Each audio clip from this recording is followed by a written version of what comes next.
बार्शी तालुक्यातील मालेगाव आरी ते बिशीच्या पैशाच्या देवाणघेवाणीवरून एका वयोवृद्धाचा काठीने व लोखंडी रॉडने जबर मारहाण करून भर दिवसा खून केल्याची घटना बुधवार दिनांक 29 जानेवारी रोजी सकाळी 9:30 वाजण्याच्या सुमारास बार्शी तालुक्यातील मालेगाव आरी ते घडली।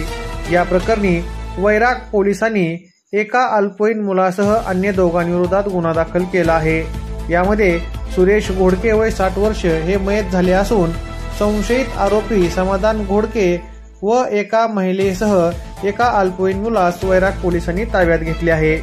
याबाबत वैराग पोलिसांनी दिलेली अधिक माहिती अशी की दादासाहेब सुरेश घोडके राहणार मालेगाव तालुका बार्शी हा वडील सुरेश घोडके यांच्यासोबत बुधवारी सकाळी शेतामध्ये जाऊन परत आला होता। त्यानंतर 9:30 वाजण्याच्या सुमारास गावातील लोकांनी दादासाहेब यास सांगितले की समाधान घोडके व इतर दोघे जण तुझ्या वडिलांना मारहाण करत आहेत।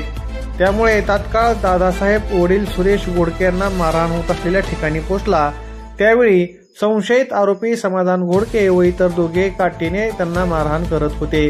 त्यावेळी दादासाहेब यांनी त्यांना अडवण्याचा प्रयत्न केला असता त्यांना देखील मारहाण करण्यात आली। मारहाण थांबत नसल्यामुळे त्यांनी 100 नंबर डायल करून पोलीस गाडीला बोलवले।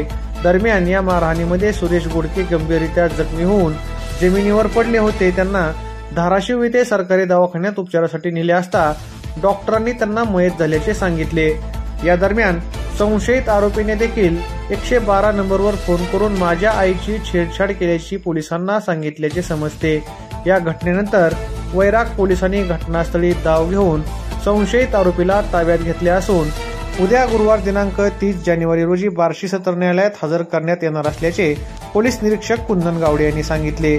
या घटनेचा पुढील तपास सहाय्यक पोलीस निरीक्षक विश्वजित जगदाळे हे करत आहेत। या घटनेनंतर बार्शीचे उपविभागीय पोलीस अधिकारी जालिंदर नालकुल यांनी वैराग पोलीस ठाण्याला भेट देऊन घटनेची सविस्तर माहिती घेतली।